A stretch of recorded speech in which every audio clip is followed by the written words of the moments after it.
You feel free because you can choose between 10 types of coffee or 1,000 movies on streaming. But answer with brutal honesty. Who chose your fear? Who chose the anxiety that wakes you at 3 in the morning? Who chose the irritating song that won't leave your head for 3 days? If you didn't choose your own thoughts, whose hand is moving the strings of your life? Right now, as you read these words, a thought is arising in your mind. You didn't construct it syllable by syllable, it simply erupted. You're the listener, not the speaker. You're the passenger, not the driver. And the most sophisticated prison humanity ever built is the one without visible bars, the illusion that there's an I in command. In this video, we're going to demolish the central pillar of your Western sanity, free will. I'm going to show you that you live in a mental prison where the jailer and the prisoner are the same person. Or better, they're the same illusion. If you seek comfort, close this now. But if you seek the truth that liberates through devastation, welcome to absolute hard lucidity. This content doesn't exist to comfort you with the idea that you have the power to choose your destiny. There are no promises here of techniques to strengthen your willpower or make better decisions. What you'll find is the systematic demolition of the most expensive lie to the Western psyche, the belief that you are the author of your choices. The free will illusion isn't a philosophical luxury. It's the foundation of your suffering, the mechanism that keeps you trapped in the cycle of guilt, pride,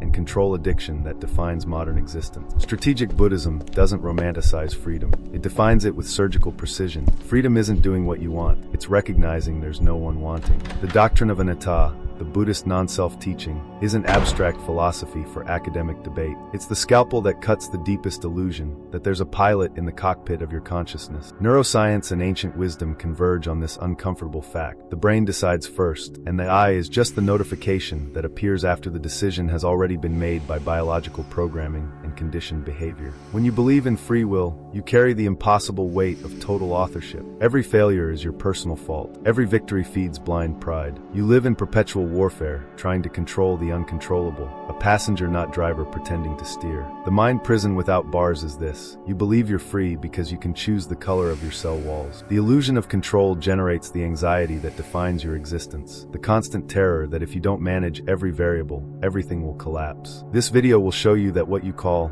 I is just a system notification that appears after the decision has already been made by biology and conditioning. The agency illusion, the decision-making illusion, the consciousness without self-reality, these aren't concepts for contemplation. They're operational facts that, once recognized, dissolve the weight of authorship and guilt that's been crushing you. Don't expect relief. Expect the existential vertigo of realizing you were never in command, and that this is the only truth that can actually set you free. Since childhood, they taught you that there's a solid you inside your head, sitting in a control room, pressing buttons and making decisions. This is the image that sustains the entire structure of Western identity. But both modern neuroscience and ancient Buddhism agree on one devastating point. There is no control center. There is no pilot. What you call I is a side effect, a narrative constructed retroactively by the brain to give the illusion of continuity and agency. The free will illusion isn't a philosophical debate, it's the foundation of your mental prison. You don't choose your thoughts. They simply appear, like notifications on a screen you never installed. Try this now. Predict your next thought. Wait for it like a cat watching a hole, completely alert. Where did it come from? Did you consciously construct it, or did it simply erupt into your consciousness? If you were the author of your thoughts, you would know what you're going to think before thinking it. The fact that you have to wait to see what your mind will say proves you're the listener, not the speaker.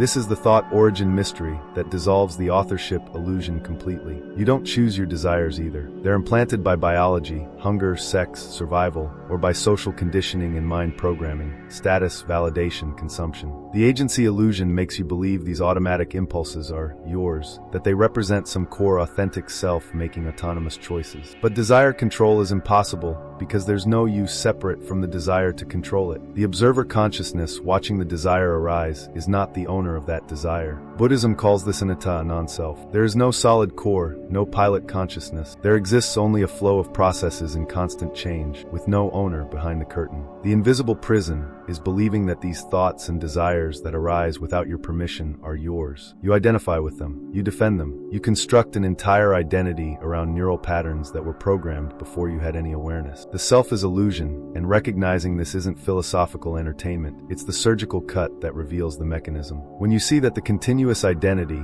you've been protecting is just a neural narrative, retroactive justification for decisions already made by biological programming and conditioned behavior, something in the structure shifts. The question that emerges isn't who am I, but rather who was ever asking. The Western obsession with control isn't strength, it's fear wearing a mask. The more you try to control, the more you become enslaved to outcomes. You try to control the world to protect this fictional identity you believe yourself to be. But the world doesn't negotiate with illusions. Control addiction is the engine of chronic anxiety, the voice that whispers you must manage every variable or face catastrophe. This isn't mastery, it's the ego's survival panic dressed up as responsibility. The fear of losing control generates chronic anxiety because you live in perpetual alert, trying to guarantee the future will be favorable to your I. But how can you control the future when you don't control the present? When you don't even control the next thought that will surge into consciousness? Anxiety from control comes from fighting a battle that was lost before it began. You're trying to steer a ship while pretending you built the ocean, chose the weather, and designed the current. The illusion of control makes slaves, not masters. In Strategic Buddhism, the suffering formula is precise. Suffering equals pain times resistance. Resistance is the attempt to control what cannot be controlled. When you accept there's no real control,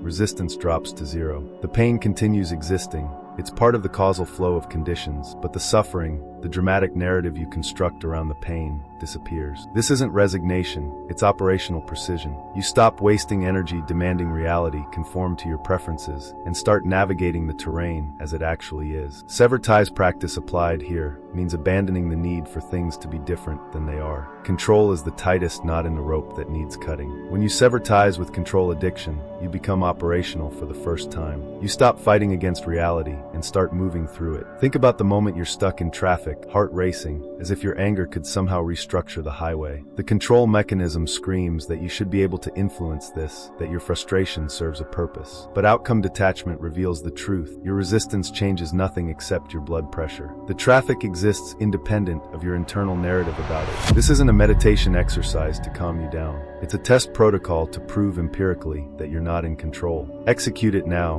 or admit you prefer the comfortable lie to the uncomfortable truth. This is mechanism observation in real time, watching the autopilot living system operate without your permission. The 3 phases of this experiment will reveal the decision-making illusion more clearly than any philosophical argument could. Most people will read these instructions and never actually do them. That avoidance itself is the unconscious mind control proving the point. Phase 1. The origin test, 60 seconds. Sit down, stop doing anything. Try to predict what your next thought will be. Stay in total vigilance. When the thought emerges, ask, where did it come from? Did you consciously construct it, or did it simply appear? The shock, if you were the author, you would know in advance. The fact that you have to wait proves you're spectator, not creator. This is the thought control impossible reality hitting you directly. The thoughts arrive like weather. You don't summon the rain, you just notice it's raining. Phase 2. The veto challenge, 60 seconds. Now try to spend 30 seconds without thinking about absolutely anything. Just emptiness. Did you succeed? Or did an image, an internal comment, a sensation of I'm trying emerge without your permission? The shock. If you have free will and own your mind, why can't you give a simple command of silence to your own brain? The automatic thoughts keep firing regardless of your intention. This is cognitive automation revealing itself. The mental processes run on autopilot, and the you that thinks it's in charge is just commentary added after the fact. Phase 3. The desire hijacking, 60 seconds. Remember something you intensely desire right now. Specific food, rest, sex, recognition. The question, did you decide to desire this, or did the desire simply present itself to you? Can you, right now, genuinely decide you no longer desire it? The shock, you don't choose your desires. You suffer your desires. You're the passenger on a train that didn't choose the destination.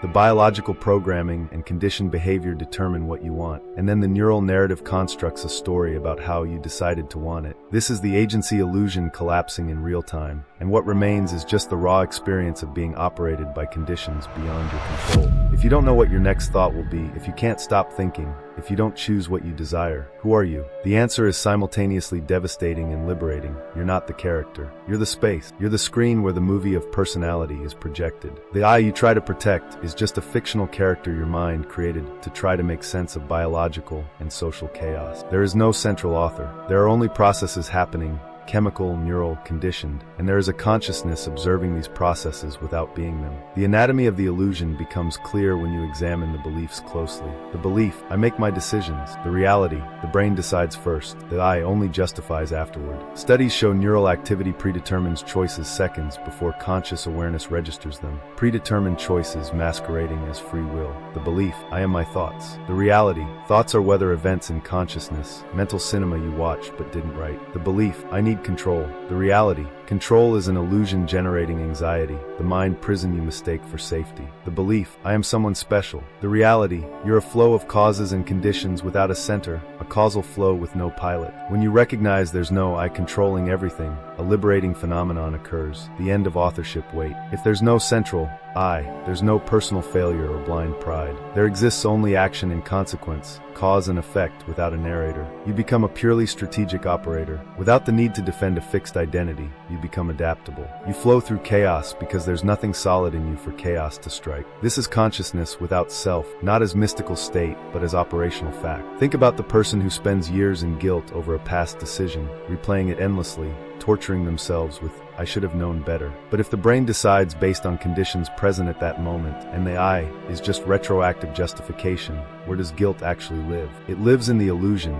that there was an autonomous agent who could have chosen differently despite identical conditions. The ego-death experience isn't about destroying yourself, it's about recognizing the self was never there to begin with. What remains after this recognition isn't emptiness in the sense of nothing, it's emptiness in the sense of space, witness awareness that holds all experience without being defined by any of it. How does a person live without the illusion of control? They apply what Strategic Buddhism calls action without agent. This isn't passivity, it's operation at maximum efficiency without the dead weight of ego. Operating without ego doesn't mean becoming a vegetable on a couch. It means becoming a force of nature that acts without the friction of self-narrative. This is pure action state, where the deed happens but no one claims to be doing it. The difference is profound. Instead of I am working, there's simply work is happening through this system. Instead of saying, I am angry, you observe. There's an anger process occurring due to stimulus X. You become a scientist of your own mind through mechanism observation. You map the patterns, you identify the triggers, but you don't identify with the process. Anger is just a meteorological phenomenon in consciousness. It's not yours. This is observer consciousness in practice. The witness awareness watches the storm of emotion without becoming the storm. When someone insults you and rage surges, the old model says, I am insulted, I must defend myself. The new model observes, words were spoken, biochemical response activated,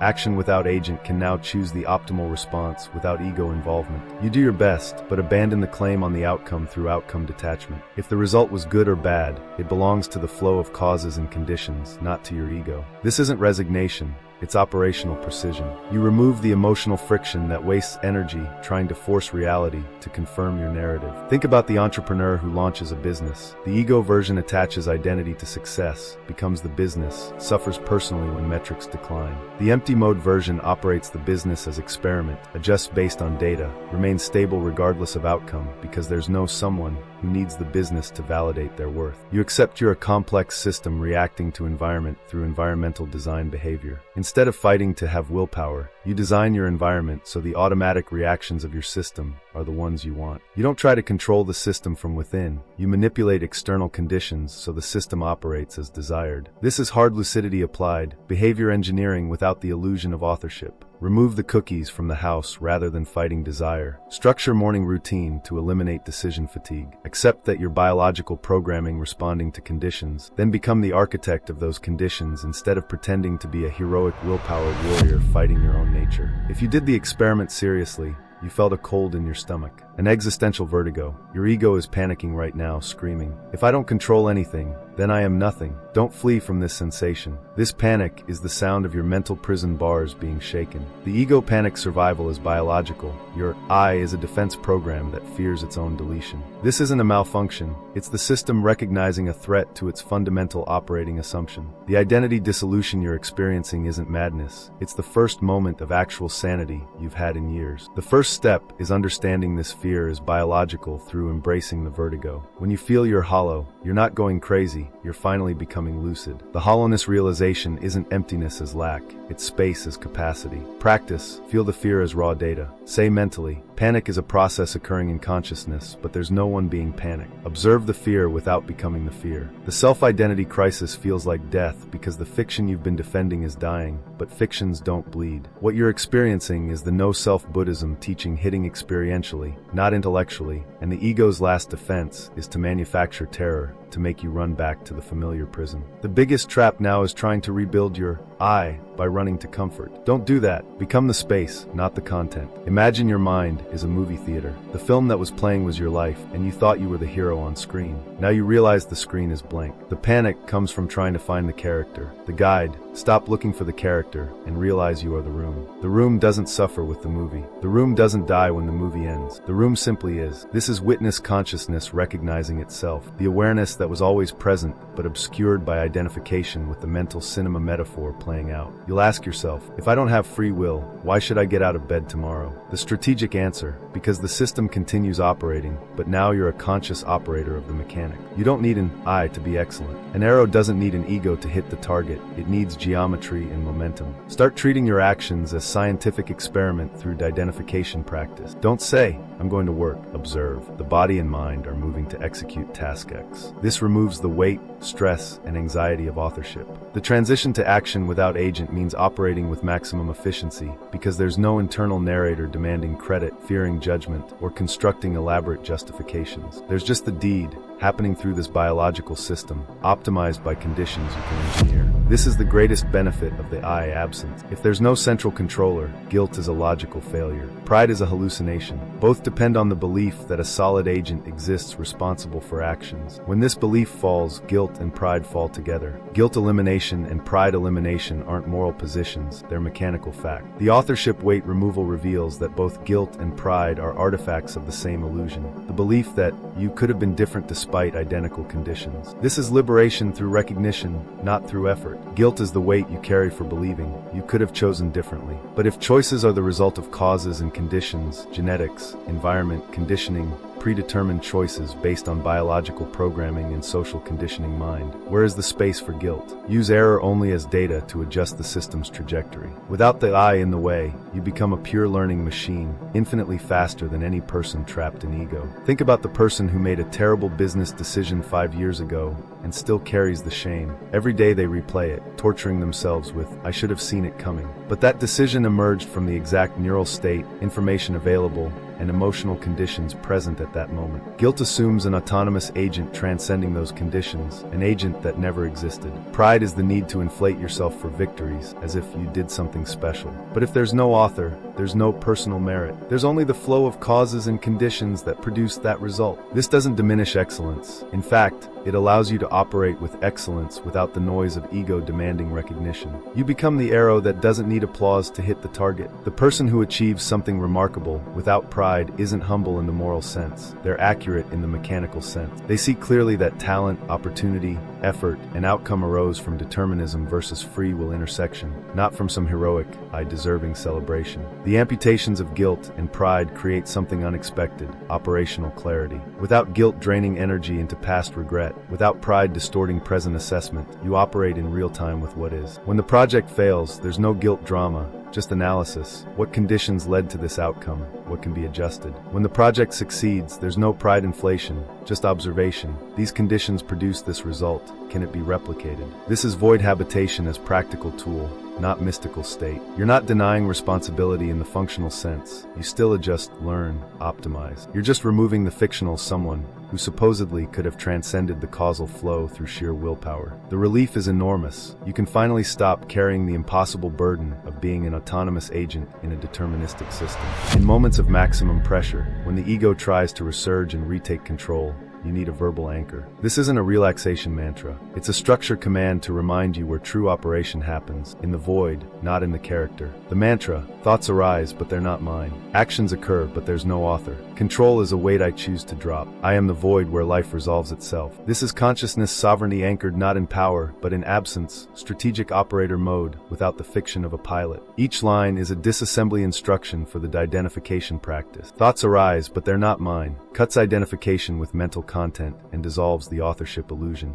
Actions occur, but there's no author. Removes the weight of authorship and recognizes action without agent as baseline reality. Control is a weight I choose to drop. Applies sever ties with the need for control, releasing control addiction. I am the void where life resolves itself. Repositions your identity as space, not content. This is the mind prison breaking protocol. Each repetition weakens the bars by reminding you the bars were always conceptual, never structural. The trauma survivor who rebuilt themselves after complete collapse knows this mantra viscerally, even if they never spoke these exact words. When everything they thought they were got stripped away, career, relationship, health, identity, what remained wasn't a person. It was awareness itself, witness awareness, watching the debris of the former self float by without clinging to any piece. This is non-dual awareness emerging not from spiritual practice, but from necessity. The broken soul discovers they were never the thing that broke, they were the space in which breaking occurred. The hollowness realization transforms from terror to liberation. Being nothing means nothing can be taken. You realize the mind is like cinema. Images pass on the screen,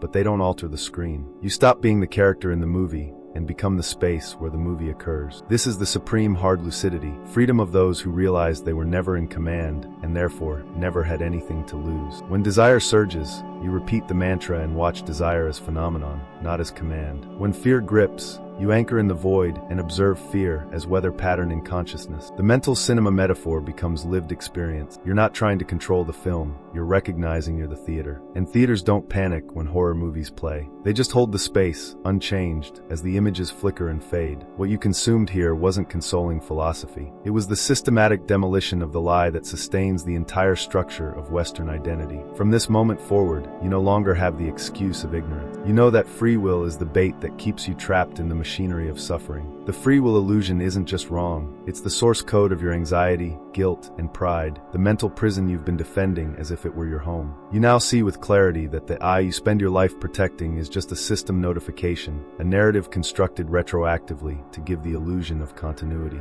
You see there's no pilot in the cockpit. There are only processes happening, and there's a consciousness observing these processes. The brain decides first through predetermined choices based on conditions, and then the neural narrative constructs a story about how you made that decision. This isn't pessimism, it's precision. The authorship weight you've been carrying was always fictional. Recognizing that free will is a lie isn't cause for despair. It's the beginning of your real sovereignty. When you accept there's no pilot, the weight of having to be someone disappears. You stop fighting against the current and become the river itself. You apply sever ties with the need for control, and for the first time, experience the freedom of being no one. This is consciousness sovereignty not as power over things, but as freedom from the fiction of a controller. Operating without ego means maximum efficiency, without the drag of self-narrative demanding credit or fearing blame. Many will close this video and seek something that restores the illusion of control, something that makes them feel they're still captains of the ship, autonomous agents with genuine choice. If you do that, you confirm your position as voluntary prisoner. You choose the comfortable lie over the liberating truth. The ego panic survival instinct will offer you 1,000 reasons to reject what you just learned, and every reason will be another bar in the cage you're defending. But for the few who felt the vertigo and didn't flee, for those who understood that in the absence of the I, only pure action remains, for you, I say this: don't try to rebuild the character. Inhabit the void through void habitation practice. Operate as force of nature, not as person. The jailer vanished. The prisoner evaporated. What remains is absolute sovereignty, not sovereignty of control, but sovereignty of recognition. The prison door was always open. The problem was you couldn't walk through it while insisting on being someone. Freedom isn't a prize for your I. Freedom is the absence of your I. The show ended. Reality began. Now the only question is, will you operate as empty space where life resolves itself, or will you frantically try to reconstruct the character who never existed? If you made it here, something in you already recognizes that control is just the noise of ego trying to justify its existence. The prison without bars had no lock. You just never tried to leave because you believed you were the jailer, the prisoner, and the cell itself. The mind prison dissolves the moment you stop defending it. Subscribe to this channel if you're willing to trade the illusion of control for operation in the void, the narrative of I for action without agent, the comfortable prison for devastating freedom. This isn't a spirituality channel promising to give you more control over your life. It's a training ground for consciousness that understands the only real freedom is recognizing there was never anyone to be liberated. Activate notifications because each video is designed to dismantle another layer of the illusion, to reveal the mechanism observation that shows you're not the operator. You're the space where operation happens. The passenger not driver reality isn't defeat. It's the end of an impossible war. Stop fighting for control you never had and discover what remains when the fight ends.